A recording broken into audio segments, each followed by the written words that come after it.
Voici le Samsung Galaxy S10 Plus.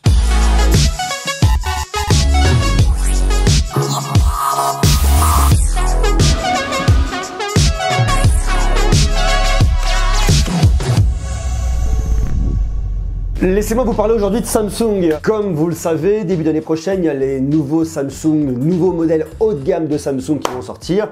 S10, S10 Plus et probablement un troisième modèle. On connaîtrait en tout cas les numéros de série de ces trois modèles. Pour le S10, ça serait le SMG970F. Pour le S10 Plus, ça serait le SMG975F. Et pour le troisième S10, qui pourrait être un S10 Lite, on peut imaginer ça comme ça, c'est un SMG973F. Ça serait un petit peu comme ce qu'a proposé Apple cette année avec ses iPhones. Trois modèles, un modèle un peu standard, un modèle forcément plus grand modèle S10, S10 Plus et un modèle un peu plus low cost pour entrer dans la gamme S10 un peu plus doucement avec un budget un petit peu plus réduit. Alors ce qui nous intéresse aujourd'hui, c'est de parler du S10 Plus parce qu'il y a des rumeurs qui tournent sur ce modèle et c'est assez intéressant. Alors je suis assez dubitatif de ce que j'ai vu. Viens voir avec moi. Par ici. Ceci est un bout de carton. Ça me paraît plutôt évident, le S10 n'est pas sorti, je vois pas comment je pourrais l'avoir encore aujourd'hui. Par contre, ce bout de carton, c'est une créa qui a été faite à partir d'infos qui ont été glanées sur la toile. Et ce qu'on voit et ce qui me surprendrait énormément de Samsung, et si Samsung fait ça, je vous avoue que je comprends plus rien, c'est ça là, ça, cette espèce de verrue. C'est pas une encoche parce que Samsung n'a jamais cédé au fait de mettre des encoches sur ses smartphones. À un moment, la question s'est posée à savoir si sur le S10 il allait y avoir une encoche. Et la question a été quand même posée, mais très clairement, et ce qu'on voit, c'est que de toute façon, les encoches vont disparaître sur les smartphones de 2019. Elles commencent à disparaître, on a vu avec l'Oppo Find X, avec le Vivo Nex, et on a vu aussi avec le Mi Mix 3, que j'ai vu il n'y a pas longtemps, que les encoches allaient disparaître. Néanmoins, est-ce que ça serait une solution, serait la meilleure solution pour intégrer les caméras?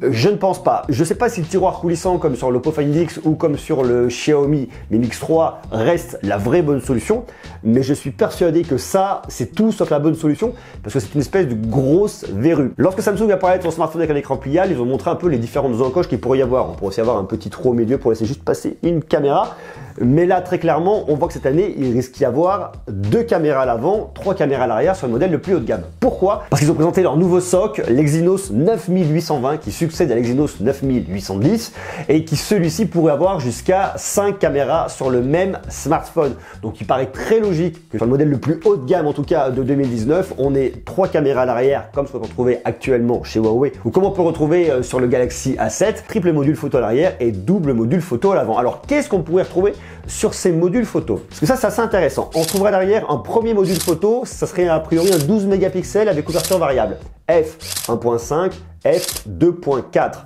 C'est ce qu'on a eu cette année sur les Galaxy S9 et S9 Plus et ce qu'on a aussi sur le Galaxy Note 9. On pourrait retrouver un deuxième module photo, 16 mégapixels avec une ouverture de F 1.9, grand angle. 120 degrés pour capter effectivement des clichés avec quelque chose de plus grand angle. Ça pourrait être sympa. Et un troisième module photo qui pourrait être un 13 mégapixels avec une ouverture de f 2.4 qui lui par contre sera un téléobjectif qui servirait pour avoir un zoom x2 mais également pour le mode portrait.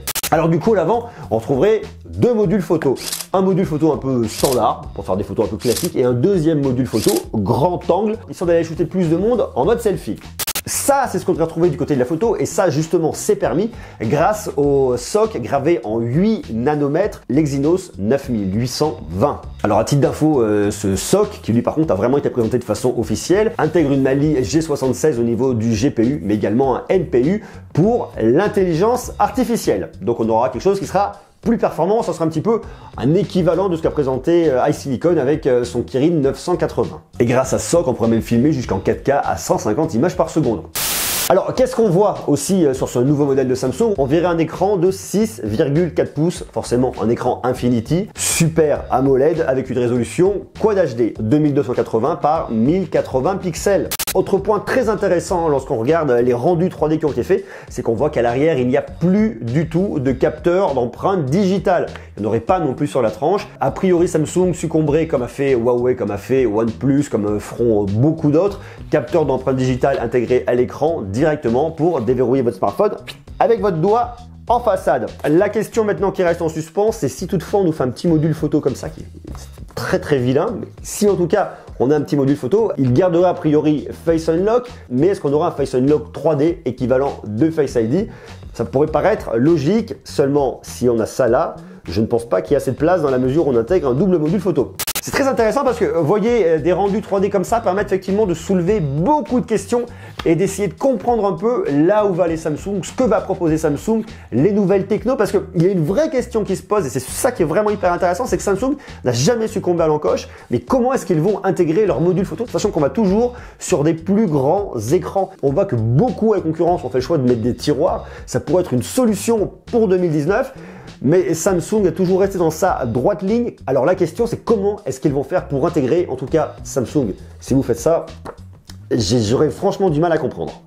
En tout cas, la prise jack devrait être préservée, le bouton Bixby devrait toujours être présent. Ça me paraît assez logique, mais on attend toujours Bixby en français. Ça c'est pareil, c'est un peu une incompréhension parce que on voit qu'on s'habitue de plus en plus à de l'intelligence artificielle, on s'habitue de plus en plus à utiliser Google Assistant, à utiliser Siri, à utiliser celui d'Amazon. Pourquoi est-ce que Samsung n'a pas avancé avec Bixby? Parce que le vrai problème, c'est que lorsque les consommateurs sont complètement habitués à une certaine intelligence artificielle, ça va être d'autant plus compliqué pour Samsung d'imposer Bixby, même s'il est en français et même s'il est performant.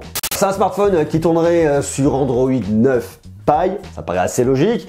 Il aurait de l'USB Type C et il pourrait avoir un score sur Antutu de 325 076. En tout cas, c'est ce qu'on pourrait avoir avec cet Exynos 9820 couplé à 6 Go de RAM, s'il vous plaît messieurs dames, avec 128 Go de stockage au minimum.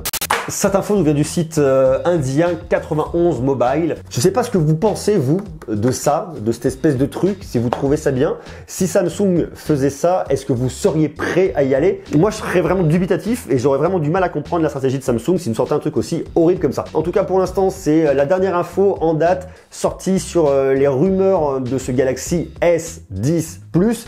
Parce que celui avec 5 modules photo, ça serait le S10 Plus. Dites-moi ce que vous en pensez en commentaire. Et puis bien évidemment, tout ça, on va en reparler très prochainement. Dès qu'il y aura d'autres infos, je m'en ferai le relais, on va en parler. En attendant, je vous invite à me marquer ce que vous en pensez en bas en commentaire. Et je vous invite également à aller consulter ma playlist qui parle de smartphones. Comme ça, vous découvrirez des smartphones qui, eux, par contre, ne sont pas en carton, que j'ai testé. Puis là, j'en ai un que je teste en ce moment, qui est juste derrière là. Je vous en parle très prochainement. C'est un truc qui est hyper impressionnant. C'est le ROG Phone d'Asus. J'ai tous les accessoires.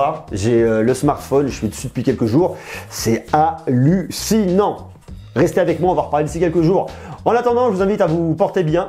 Faites des gros bisous. Et puis à très bientôt. Ciao.